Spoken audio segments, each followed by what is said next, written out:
Okay, right, let's do this.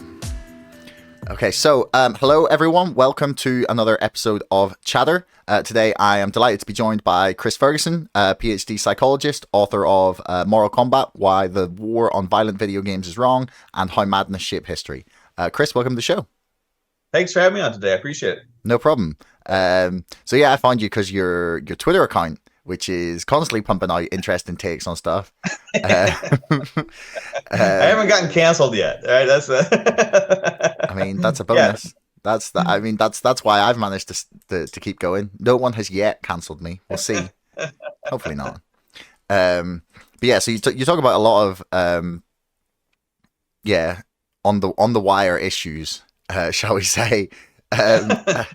And the first one, actually, the first one that came across in my recommended Twitter feed from yours was you were talking about social media and its link towards mental health and suicide. So yeah, the narrative generally is, and one that I like that seems to have quite a lot of support evidentiarily, is that the uptake of social media and the increase of technology and whatever that means in terms of like connectedness and the way that especially young people use technology to communicate and interact has led to, for some reason, an increase in mental health problems, especially amongst young women.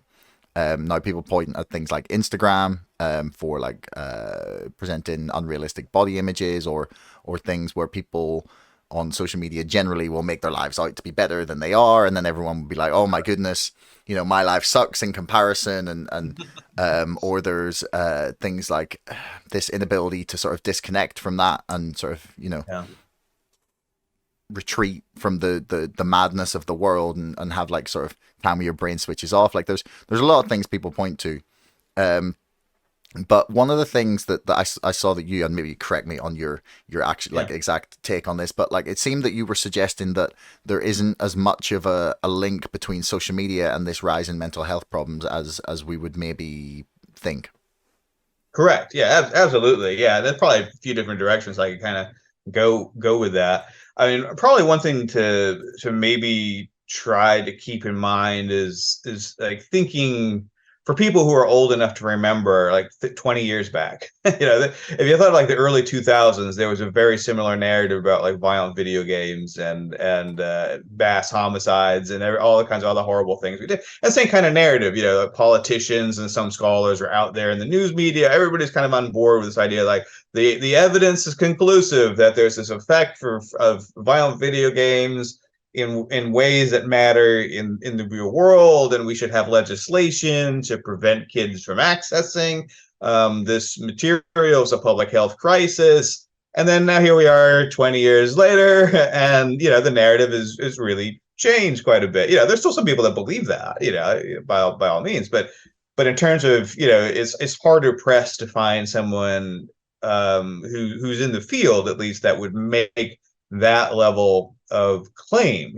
about video games, and now that when you do see a politician, I think in the U.S. the last one was our President Trump, kind of make this claim about like violent video games, it gets a lot of pushback at this point, which was not the case 20 years ago. So my point being is that sometimes we would kind of remember these past moral panics about video games or rock music or Dungeons and Dragons or comic books or the radio in 1940s and this kind of stuff. We can kind of see the pattern and we can kind of guess where it's going to go. And what happens is like society, and by society I really mean like old people, like form this kind of a narrative, and then they just kind of like try to like shove the evidence into that narrative because it's already what they want to think is true. And you can always find a few scholars who will support it, and of course politicians will do what politicians do. But yeah, I mean, if you actually look at the evidentiary base, and I do some research on social media, just like I did on violence in video games, is far weaker than what you would think, from what you hear in the general news media and, in the general public and such. So, there are some studies that, most of them are self-report surveys, and I'll really kind of speak to the ones on teenagers, for the most part. You know, what they do is they take a large group of teenagers typically and give them these big surveys.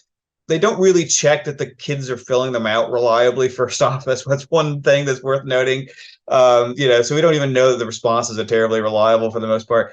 But you know, they basically ask you how much social media do you use, then how depressed are you? You know, and first off, when you kind of ask questions in that way, it already creates a, you know, people can kind of guess what you're hypothesizing. They'll tend to like change their answers in a way that supports hypothesis. But also, if you kind of look at these studies, some find evidence for effects and some don't. So the evidence is pretty inconsistent, and sort of universally across these studies is that the effect sizes are very small. So you know, for your listeners, you know, if you don't know what I mean by an effect size, like if I, you know, in terms of like your heart rate, if I give you an aspirin, that might have an effect on your heart rate, but it's going to be much less of an effect than if I shoot you, right? You know, so both have an effect on your heart rate, but the effect size is very different from one thing to you know, to another.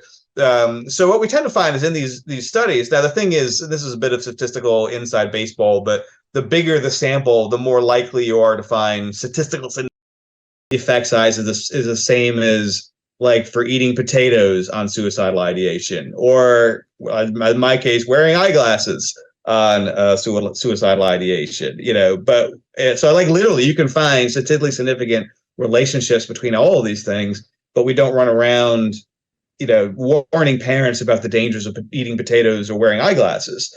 You know, so there's a lot of context that's taken out of it. So the other thing that people kind of ignore is that teens actually don't kill themselves much. If you look at like suicide rates in the U.S., I'm less familiar with UK rates, but I think they're pretty similar. That teens, generally speaking, are one of the lowest groups for committing suicide, which I don't, and teen girls particularly, boys commit suicide more than girls do, at least in the U.S. So I think they're, you know, what's happening is people are looking at teen girls and thinking, well, if suicides have risen in this age group, it must be because of their technology that they're adopting. But the reality is in the U.S., you know, the two groups of individuals who have the highest suicide rates and have seen the highest increase in suicides are mid-20s Native American men, which is probably not a shocker for most people, but maybe a bit more surprising is middle-aged white guys like me. You know, to have, you know, they're just below mid-20s Native American men in terms of their suicide rate, you know. So things, you know, particularly the middle-aged dudes are relatively low. You know, I guess some of us are on Facebook posting pictures of our family vacations and stuff, but we're not like typically dedicated social media users. So I think part of what's happening too is people are looking at teens in isolation of other age groups, and that's causing a misdiagnosis of this problem. Telling kids that they're being raised in this like racist, oppressive, you know, fascist, you know, the earth is burning to a crisp, you know, a kind of catastrophizing type of system. You know, income inequality has increased in the U.S. over the last decade or so.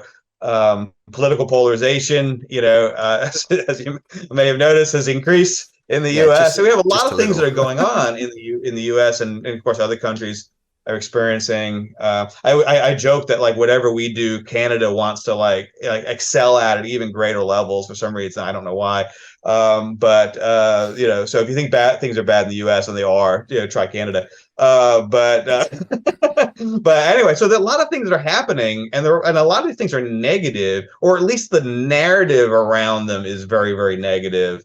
And I think we need to take a bigger look at sort of all these things that are going on. Some of them are real issues, like income inequality is a real issue, you know. But the idea that like racism and sexism and the earth is going to burn to a crisp in 11 years or any of this kind of stuff is you know, catastrophizing. You know, and I think, and there you know, are certainly anecdotal quotes I've seen from teenagers saying like, you know, part of the reason I can't sleep at night is because, you know, I'm living in a hellhole. You know. But if you look at the actual data, you know, the world, this is the best time to be alive as a human being or any critter, you know, ever, essentially. Racism's way down, you know, most people are able to survive, you know, whether it's income or healthcare or things like that, like they never could in history. You know, sure, we have problems. It's not a utopia, but we need to be a little bit more balanced. So I think that's what's going on. I think that's why it's affecting everybody. One of the best predictors of teen suicide is having a family member who's committed suicide or a peer who has. So we need to really kind of look at things in a much more holistic way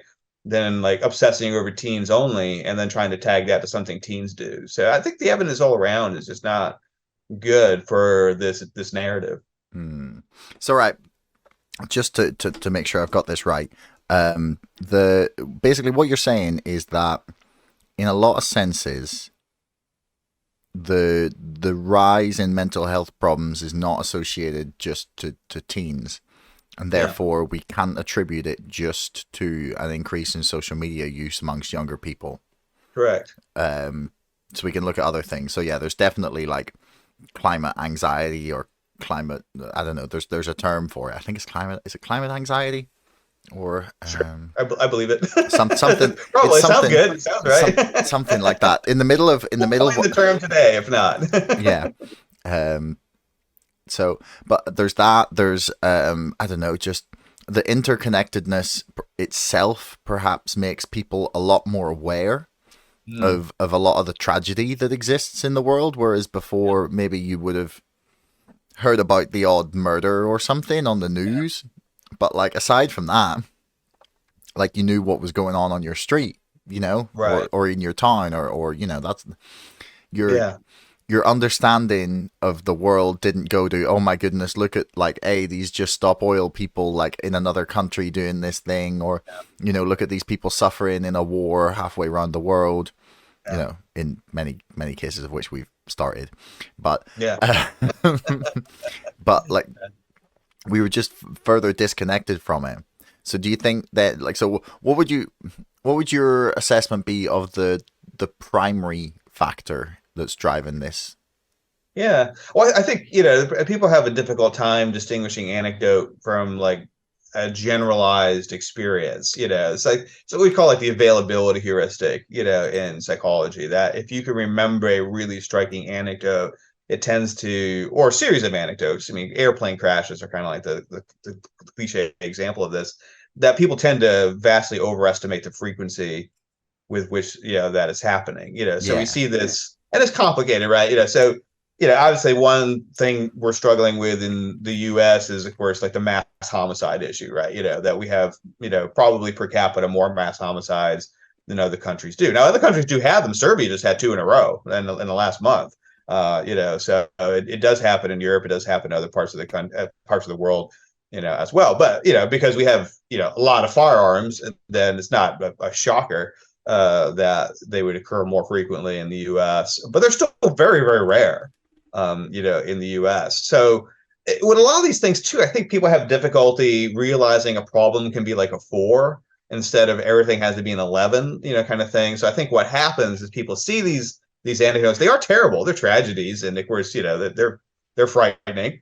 But the reality is most Americans, it was 330 million people. You know, most people have never seen one of these, have never been in one of these, don't know anybody who's been in one of these. You know, your odds of being in a mass homicide in the U.S. are still much less than being struck by lightning or something of that sort. You know, they're very, very rare, you know, phenomenon. But we see them, and we tend to think they're much more common. They're happening all over the place, and then instead of being able to say like, okay, this is something we're bad at. I mean, which we are. I mean, we can be honest and say like, this is something that we're not doing very well with, and saying, well, it's kind of a thorny issue though, right? Because we have the Second Amendment, you know, and we have, you know, people on both sides of this debate who have reasonable concerns.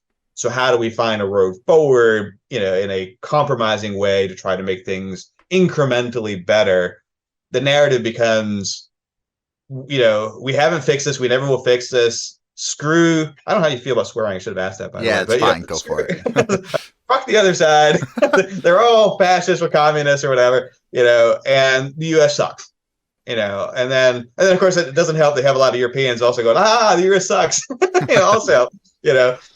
So I think it creates, you know, so all that stuff I think is a block, right, to actually fixing the problem. You know, all that kind of negativity actually makes things worse to some extent. So you see people will say like, you know, we literally are going to take everybody's guns away. I've seen people on the left will say that we're literally going to take everybody's guns away. And I'll say to them, well, I mean, you know, I support some aspects of gun control, But if you say this, you just lost half the country. I mean, they're just not going to compromise with you all. I mean, well, fuck them. Well, you can, no, you can't. You cannot make this work unless you figure out ways of working with that other side, And if you tell them, yes, we literally are going to take all of your currently legal firearms away, you've just lost the ability to work with that group of people, So it's like the cliche of the perfect being the enemy of the good, right?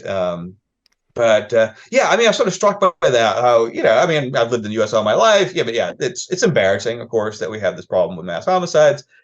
But it doesn't, if you come to vacation in Orlando, you're not going to get shot. You're probably going to be less likely to get beat up than if you were in the UK. Is there, is the reality of it.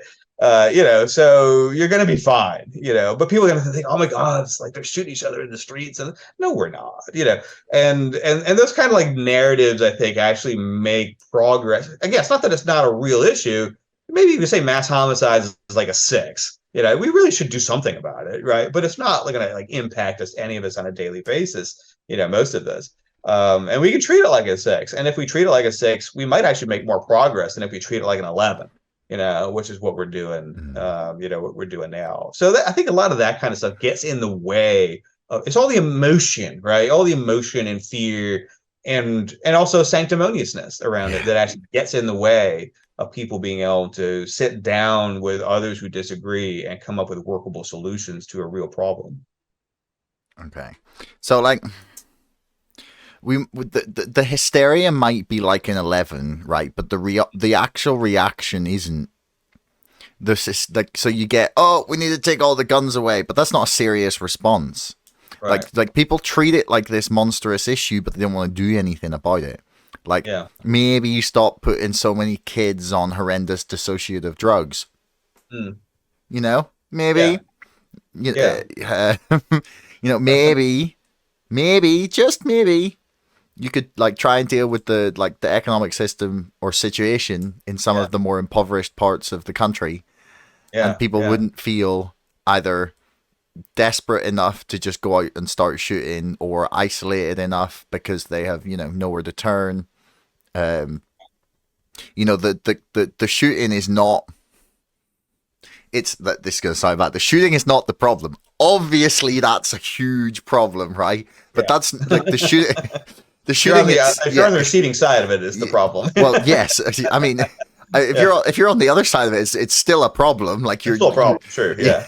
But like, my point is that like the thing causing it is not the shooting isn't causing itself. Yeah. There's a big cause there that no one's dealing with. Like I've never ever in any of these discussions seen. Okay, so why did this guy end up in a situation or girl? End up in a situation where they turned to violence and ultimately just wanted to go out in a blaze of death, and for whatever reason, like the assessment is never how did this person get there. It's like, oh, well, they had a gun. It's and why do you think that is?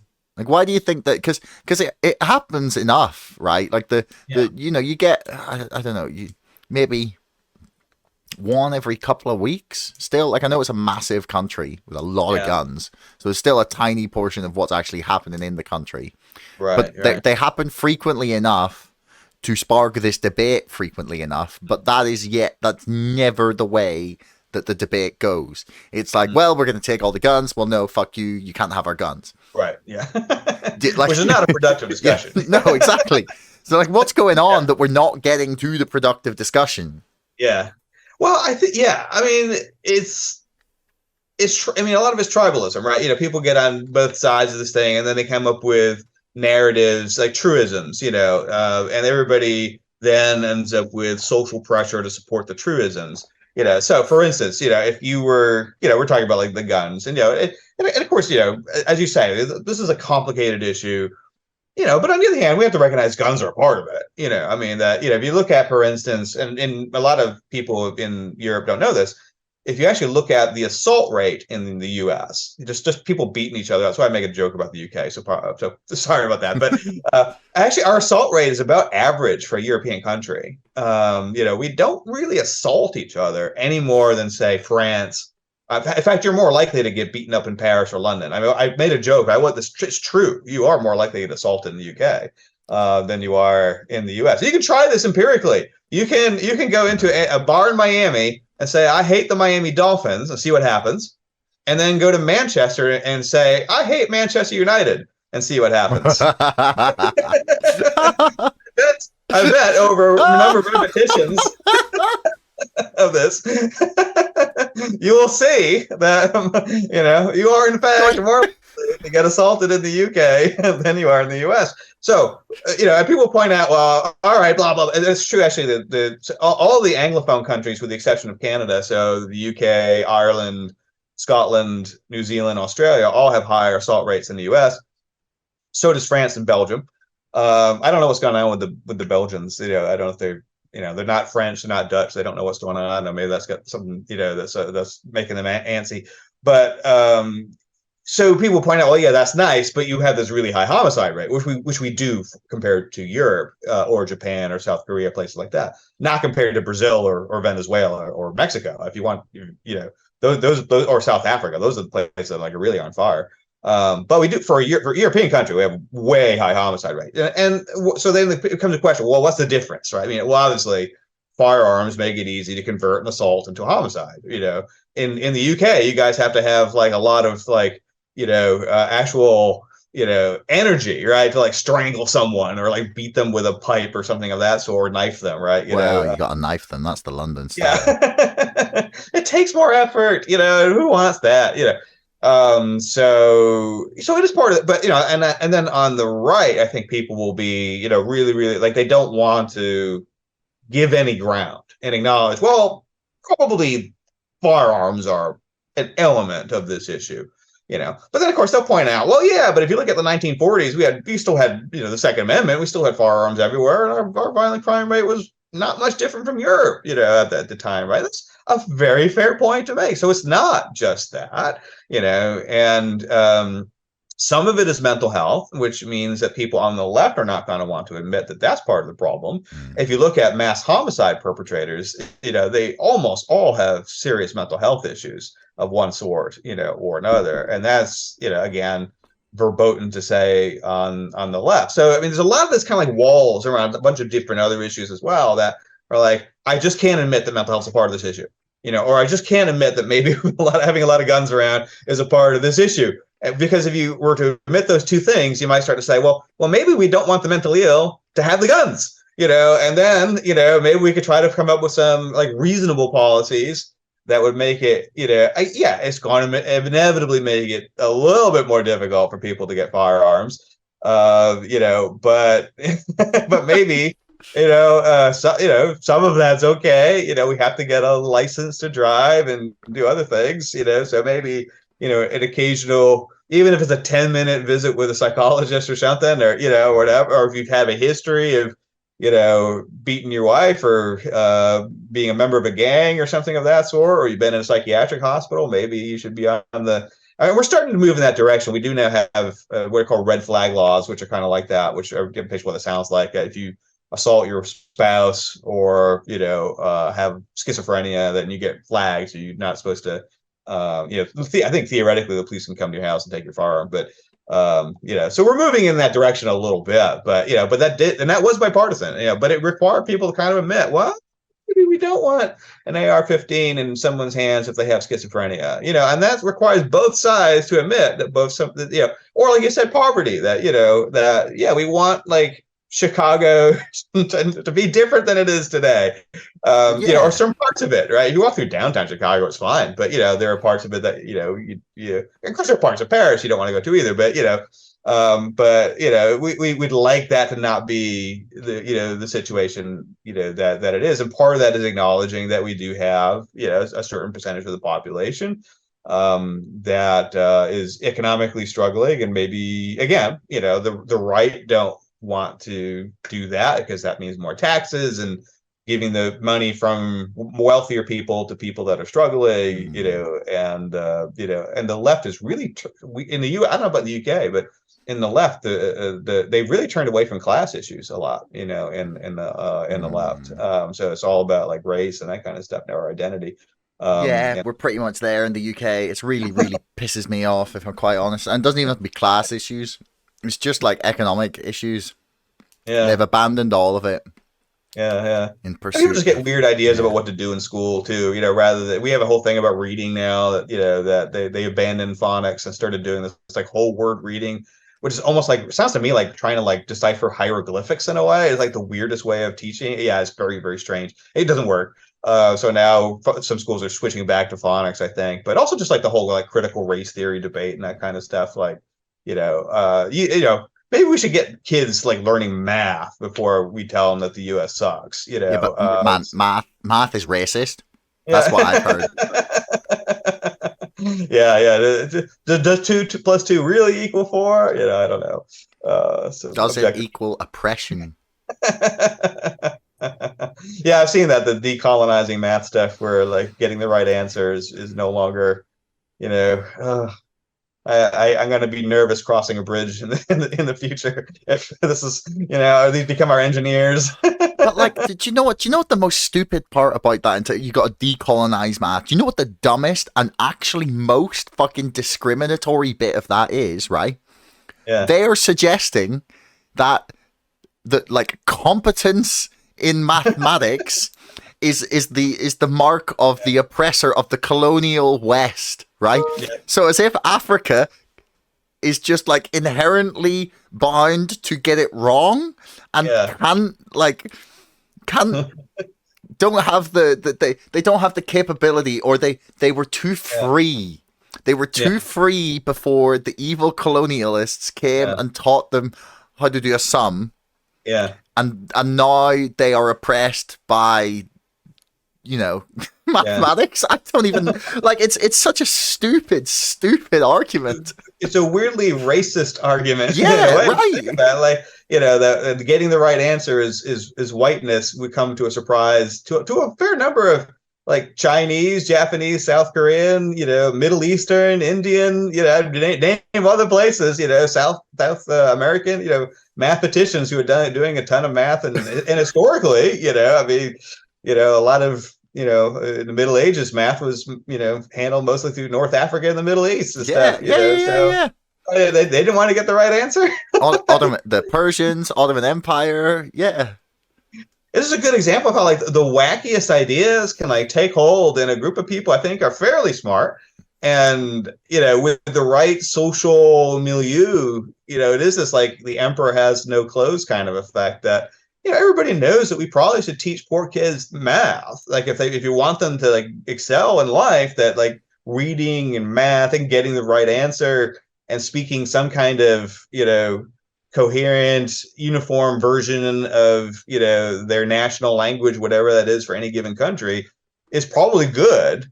But I think everybody knows this, right? But then you wrap it in this kind of like moral crusade, and you threaten people's jobs and livelihood and that kind of stuff, and nobody wants to point out that like, we probably should be teaching kids math and reading, not whatever the hell it is that we're doing now, critical race theory or all these other things that have become like, touchstones in the US. Yeah. So. Yeah. It's the weirdest thing, like that these ideas have taken hold. And like, your book that you wrote, people go buy it, How Madness Shaped History. Like, madness is still shaping our world today. Yeah. Like in so many ways, like even down to like, you can do the Matthias Desmet thing. He believed like some of COVID had induced mass formation psychosis. Mm-hmm. But like the bit that really gets me is the spit of like dementia patients in the upper echelons of politics, like. And especially in America, right? Yeah. Because we have like, okay, there's some older politicians in our parliament, right? but not in the way that there is in America. Like, Nancy Pelosi should be in a home. Yeah. Dianne Feinstein should be in a Yeah. home. Or, like, at least, like, they should be both under 24-hour supervision. I mean, like, because, you know, there's some clips of Nancy Pelosi, and you just go, is she all there? I don't think she is. And then, like, the fucking, your president is even worse. Like, people used to think Trump was a bit off his rocker. I think he is a little bit off his rocker, right? Yeah, I think but, like, Trump is right. But he's not, like, just not there. Yeah. The amount of videos I've seen of Joe Biden, like, finishing a speech, he's no idea where he is. Yeah. You know, there was a video the other day I saw where he got stopped by one of his staffers in the Capitol building and had to be told where he was and that he was going the complete wrong direction. Yeah. Like, like, because you could audibly hear what the girl was saying to him. I was like, wow. Yeah. That is the leader of the free world. Yeah. Yeah. And nobody says a word. Like, I've heard that, like, people not saying anything about Roosevelt being in a wheelchair out of respect for him, right? But like, but that's just a physical, like, you know, that's a respect thing because of your physical like condition. This is an elder abuse thing that we're looking at. Like, in all of their cases, the fact that the fact that no one from the party has come by and gone, do you know what? You've done a great job. You've served us well. Trying to move along, us being the party, not us being the United States of America, but you've served the party. And it's time, like, we're going to bring in some fresh young blood. Yeah. I just don't, I can't wrap my head around why you're, like, and why all of the members of the party, like, okay, I get, like, maybe the out of touch, like, people at the top, do you know what I mean? They're just like, well, you know, we keep it in the inner circle for the greater good. Like, I can see that happening, but I can't understand why, like, people continue to vote for people who are just, like, on death's door. Yeah, well, I mean, if you look at, I mean, I think the one thing the UK has going for it, right, is that you have you rotate your prime minister every 6 months. It seems like at this point, right? I've lost track. I mean, I'm embarrassed to say I've lost track of what the gentleman. I had a former picture of him in my mind. I can't remember his name at this point, but last one I remember was Johnson. Then there was the one that was like there and gone. And then, like, I don't forget, it was like 6 months, or something like that. What, so, 6 months? No, it was like 42 days, man. Okay. one of our tabloid newspapers put up a stream saying who will last longer, Liz Truss or this lettuce. And it was just a stream, a 24-hour live stream of a lettuce decaying, and the lettuce lived longer than she did as prime minister. Like, yeah, but I mean, if someone does I mean, maybe that's good, right? Because then you can get rid of the. I don't know, but no, I mean, look, you know, so we're gonna have the same damn election, I think, as we did 4 years ago. I mean, you know, so nobody wants it. No, like, but majority of people don't want this. You know, if you look at, like, U.S., but I think something like 70% of you know, if you, like, give them the lineup, Trump versus Biden, do you want this lineup? Something like 75% of American voters like, hell no, I want something new. But it's just, you know, the weakness of first, we have this primary system that's absolutely caters to the extreme crazy people. You know, because most of us have jobs and family, and it's hard for us to get out to vote. You know, and also, like, in Florida, so I'm an independent. I'm not either Democrat or Republican. You know, and I can't vote in a primary, so I can't vote for either side. You know, so a lot of us are just locked out of the primary system. So anyway, yeah. So you get, like, someone like right now on the Republican side, of course, Trump is the front runner. Maybe DeSantis will. You know, which I think is better. And then we have, I think, Tim Scott and then Nikki Haley, who are both, I think, actually very good politicians. I think, you know, either that, I don't know them. I know Nikki Haley better than Tim Scott, but they both come across as, like, reasonable human beings, you know, that aren't like Trump. You know, I mean, Nikki Haley's definitely gunning for that VP slot for whoever wins. I think that, everybody says she's running for VP. You know, good for her. I mean, I actually, you know, Trump's pretty old too, so, you know, maybe she will be president. You know, from a roundabout way. You know, again, very, very, very clear. I never want to, like, wish, like, death on anybody, no matter what. But, you know, but on the other hand, yeah, I mean, it's just like, you know, who we got, like, running against Biden is, like, you know, Robert Kennedy Jr. Yeah, it sounds like yeah. I literally just want to watch him throw a spanner in the works. Like, he says a lot of great things. I don't know if I trust him yet. I don't No, know. I think He's yeah, done a we'll lot of see. he's done a lot of very, very Yeah, neoliberal shit in his life. And yeah, I maybe he's like, turned over a new leaf. Or maybe he's just saying the right things. yeah, But at least I'm gonna enjoy watching him throw a spanner in the works. Because the more yeah, people see him, the more of those 75% of people will go, yeah. fuck it. Yeah. Do That's you the know? problem, though. It's like, what happens, of course, is our news media, which is also polarized. Hmm. And credit to the UK. I think BBC always comes out as one of the least polarized media. Okay, maybe not. All It's right. not even, they're not like polarized as much as they are just very pro status quo. Oh yeah, That's, fair enough. Fair enough. pro establishment, pro status quo. Like, they'll Yeah, criticize the government, but don't go too far. Like, yeah. Fair enough. Fair enough. Yeah. Well, I mean, you have like in the U.S. like the left media just won't give Kennedy any attention whatsoever because they're sort of protection mode for Biden. And of course, they love the idea of Trump running because it's good for them, right? It gets them ratings. yeah. CNN never had such good ratings as when Trump was president, because everybody wanted to read how he was going to get impeached or was going to resign or was going to, I don't know, do something. Every month there was some new story about how Trump's out in a few months, no guaranteed, and like 4 years of that. It just never happened. Anyway, so yeah, it's not looking good. Do you know what You know, do you know what the biggest problem is, right? yeah, what's Is that? that he's still really funny. Yes, Like, Steve. I know that it's the like what like I think Trump would not be as bad as more Biden, right? I Mhm. think more Trump is not as bad as more Biden, Yeah, but either of them is a horrible choice. But like, the problem is Trump is still really funny. Like, when he yeah, did that town hall the other yeah. day, and like, they asked him about the election, the 2020 election, and he was just like, he was like, well, everyone could see that there was something up there. Only stupid people don't see that there was something going wrong. There was something weird going on there, and I was just cracking up. I was like, this guy is he's just really fucking funny. It's funny. He is positive. I'll grant him that.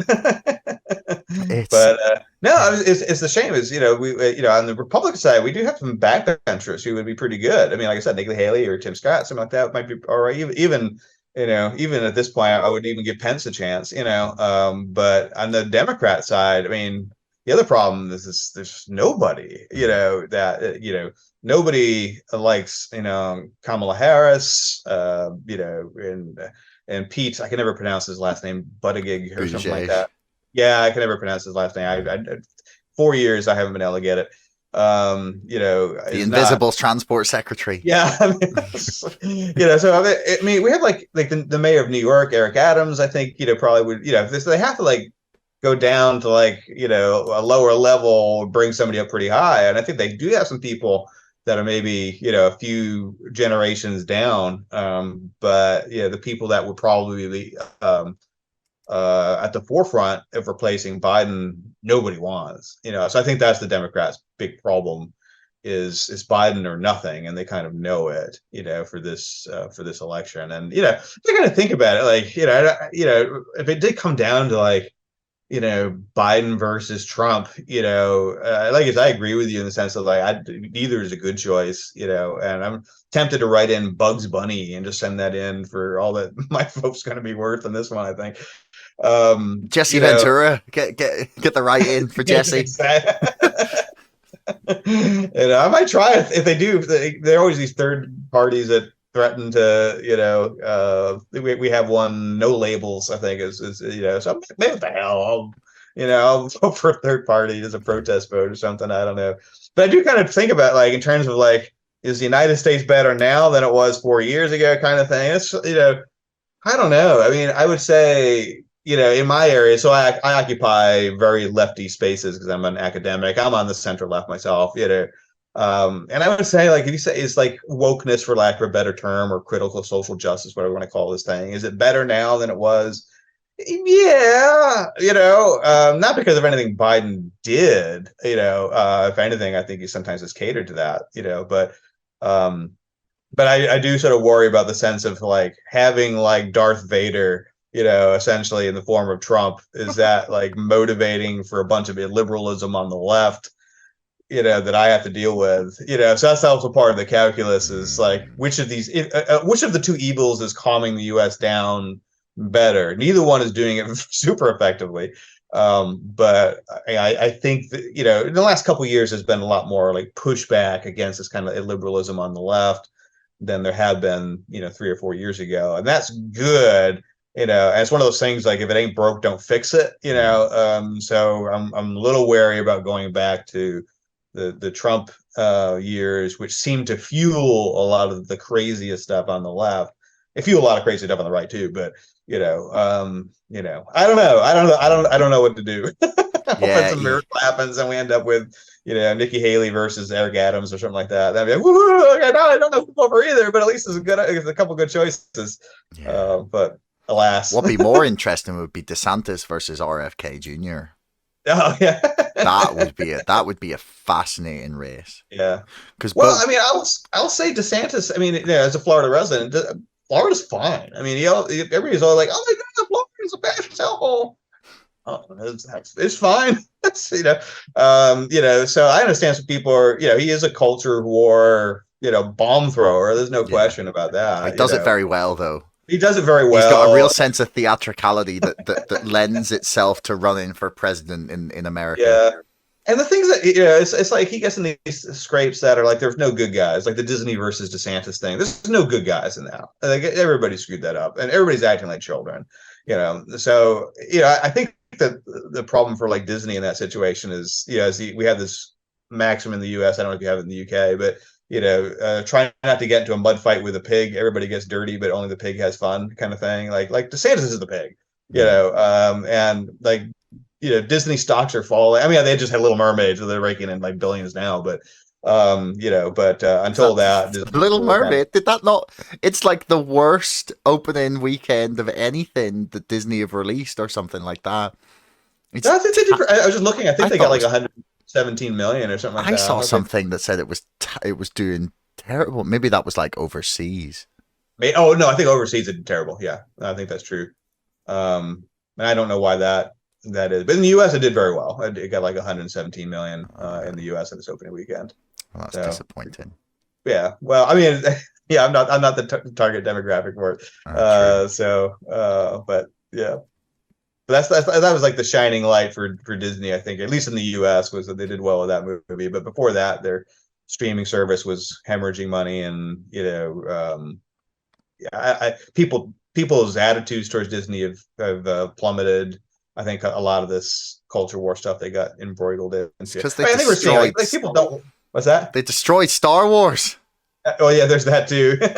I can never forgive them for that. They destroyed Star Wars. Yeah.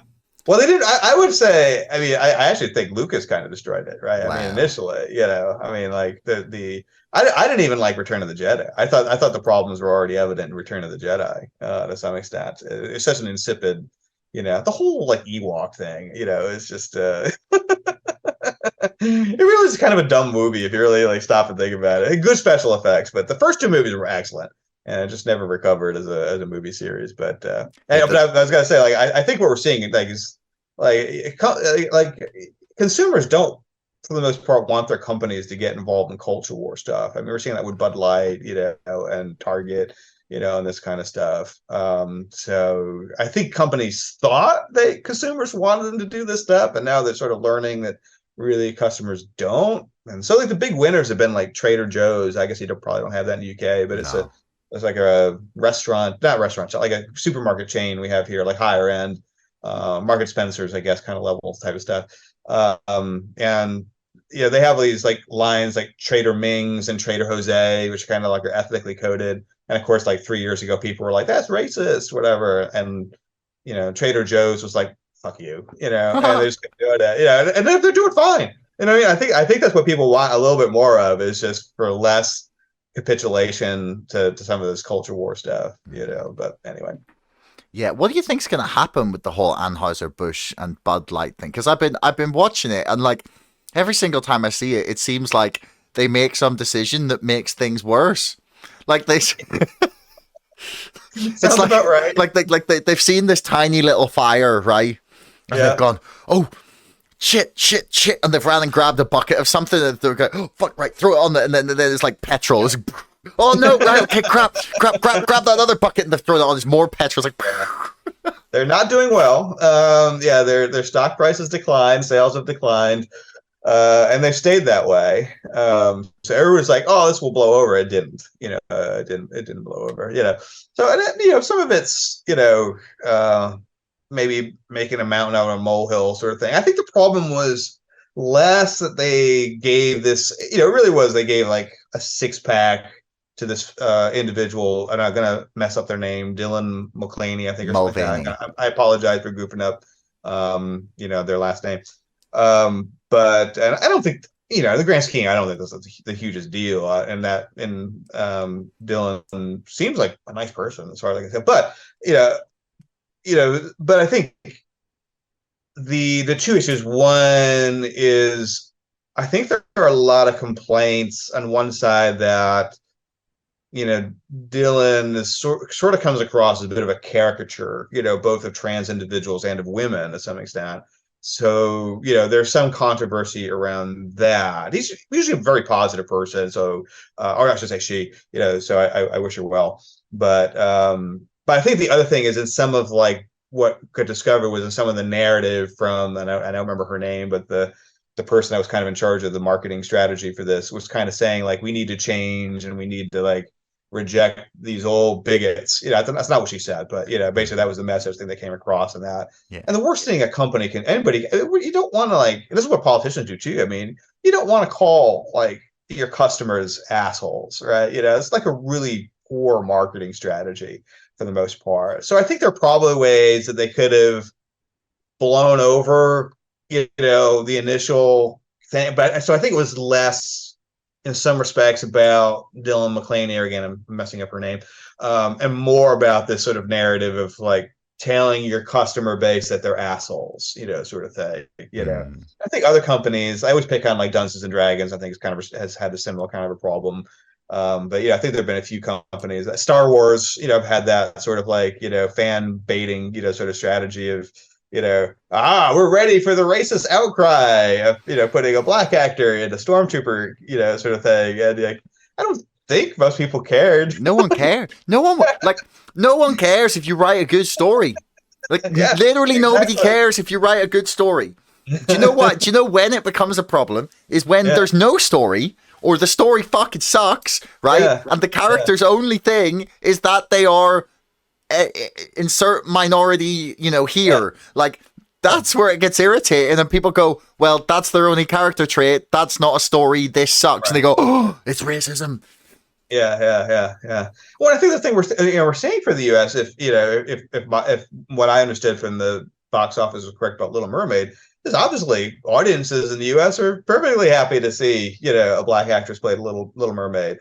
So it's not about the casting or the race, but like you said, I think with a lot of these situations, it really is the issue of, either there's a perception that the casting was specifically done, for, wokeness points, and it wasn't based on the quality, or the story or that sort of stuff, or it feels kind of forced. Like, I guess, Rings of Power was a little bit like that. I mean, I understood what they were trying to do, but it was kind of weird to try to explain, like, why are some elves white and why are some black? Like, you need a story about why that's the case. I'm open to the story, but you need to, like, genetically, this has to make some sense. Even some of the hobbits, I think there was a white girl hobbit with, biracial parents, but she herself did not appear biracial. So, granted, that's a good point, actually. I hadn't thought about that. The Harfoots. Well, no, I mean, maybe you could say, well, but not every kid necessarily looks like both parents. That's fair. Maybe, but maybe you gotta like address it a little bit, or say something about it. I don't know. So I think in some cases that felt forced, a little bit. I think what they could have done in Rings of Power, just have like the dwarves are black, and then that would at least been genetically coherent. You know what I mean? Like, you're just sort of recreating one of the races as, as the equivalent in, the earth as people of color or something of that sort. And that would have been maybe less obviously like clumsy or that sort of thing. But I think also people are like pick up on the sense that there's a double standard, with a lot of this stuff. So if you have like the Little Mermaid and you have colorblind casting for Little Mermaid, that's great. But if there's like a story that was told by, and again, these weird debates of like, was the Little Mermaid a folktale or not? I don't know. That seems like a rabbit hole, but if you have like an African folktale or just a story written by an African author that takes place, somewhere around in Africa, is it okay if we have like a white actor play some of the roles in that? So I think if people pick up on if there's a double standard, that inevitably causes some resentment around these things. So, I'm not losing sleep over who's playing Little Mermaid, but but in terms of like thinking these things through, it's predictable if people pick up on the standards being different, and based on identity, then you're going to end up with resentment in that case. So, the goal is good. That making sure everybody's treated equally, everybody has an equal opportunity, absolutely is good. But you also have to think through about like where you're going to like be creating, like you said, like pouring the gasoline on the fire rather than actually trying to, to fix things. But yeah, I don't know if I was like an executive at Bush when that all broke loose, but I think sometimes saying less is better in some of these situations, and you don't have to treat every Twitter outrage as if it's a crisis necessarily. And literally, like look at Netflix, like all the controversy they had with Chappelle and Ricky Gervais, and do you know what they did? They basically ignored it, and everyone gave up and sort of moved on. And honestly, the thing with the casting as well that it kind of gets me is like it almost feels like it's like, right, okay, so we want to have stories or movies, etc., that are more representative of different races that live within the world and the country that we live in, like in America, right? Fair enough, awesome, okay. I honestly feel like it's kind of an insult to just be like, well, they don't need their own story. We'll just do this story again, but make them black. Like, do you know what I mean? Like, instead of like giving them like the effort of coming up with an original idea, or maybe like finding a way to tell, like you'd said, some sort of like African folk tale or like South American myth or legend, or like, there is source material ad nauseum through the entire human history of fiction and myth and legend. Right. Yeah. Who's to say you couldn't find some story that, and even if you can't find one, just fucking write one. You're one of the richest entertainment companies in the world. You seriously telling me you can't afford some writers to give you a screenplay? Like, really? That's what I think. With something like Little Mermaid, maybe was the missed opportunity, as you're saying, is like, well, why not just find an interesting African folktale that hasn't been given much attention yet and tell that story? And I think you'd find. I'd be interested to see that. Absolutely. The cartoon version of Mulan at least did very well. Or I guess I never saw the movie version. I heard it was kind of a hot mess, but the cartoon version did extremely well. And so obviously American audiences and UK audiences are open to narratives from different parts of the world. So it does feel a little like a missed opportunity, even just to you kind of say diversity matters, right, and this kind of stuff. Well, we're open to hearing stories from around the world, but you got to tell them. Just changing the stories we've already got around isn't, and you get this thing like with audience identification too, right? So if you sort of like think of any character, say Superman, like as you have this parasocial relationship, you kind of think that he idealizes things that are important to you, and you have this like weird kind of like parasocial relationship that people form with Harry Potter or whatever, and then you change that character, and you make it somebody different, to that person. It's like you killed them to some extent, and there again, that's where you're going to get, so for instance, if you want like a gay superhero, don't make Superman gay, because that's going to like change who he is for a lot of people. Come up with a gay superhero, and a lot of people are going to like him, or her, so that's a much more strategic way of addressing, that type of an issue. But I don't know. When I become Grand Poobah, I'm going to solve all these things, until then, unfortunately, nobody listens to me. Yeah. Well, hopefully it'll come soon enough. Yeah. Anyway, Chris, I've taken up a lot of your time, so I want to thank you. It's been a really really fun chat. Yeah. Is there anything in particular you want to plug before we finish up? Well, I got a new book out, Catastrophe, The Psychology of Why Good People Make Bad Situations Worse. I should say not work, but worse. Can't remember my own title. And it's kind of what it sounds like on the tin. So we talk about everything from, sometimes individual stories of, why people run back into burning buildings or why perfectly competent pilots crash planes, all the way through, everything from like Black Lives Matter to like why Germany's shutting down all their nuclear power plants and firing up coal-fired plants instead, and and stuff like that. So why do people make bad decisions? When they're trying to do the right thing. It talks about all different types of human biases and why these things come up. So That sounds really my fun. kid through college by buying a book. That sounds fun. I'm gonna have to pick that up. What's it called? It's Catastrophe. The psychology of why good people make bad situations worse. Awesome. Right. Well, I'll put that in the description below for people. That sounds fascinating. I'm gonna have to go check that out. Yeah. But I have a pile of 40 books that I promised I'd finish before I bought any more. Because because I got this shelf and I got a couple more in the kitchen, and all the books are there, most of which I've read, right? And I was like, oh, there's not that many that I haven't read, like sitting on the shelf. And then I was like, you know what? I'm going to challenge myself. I'm going to finish all the ones I haven't read by the end of the year. And then I start putting, oh no, hang on, I haven't read that one either, actually. Like, oh no, because I started that and then I got distracted, and then it's like, and all of a sudden you've got 40 books sitting on the table, and you're like, maybe I have a problem. I'm like that with video games, believe it or not. I have a long list of video games I need to play. It's all chores, isn't it? Yep. Even when you love it. Anyway, Chris, I really, really want to thank you. I'll put links for everything there in the description below. So thanks very much. Well, thanks for having me on today. I really appreciate it. It's been a lot of fun. No problem. Hey everyone, thanks for making it right the way to the end of the podcast. I love that you tuned in this long. Do me a favor, hit subscribe, because 80% of you bastards are not subscribing, but you're watching my videos. See you next time.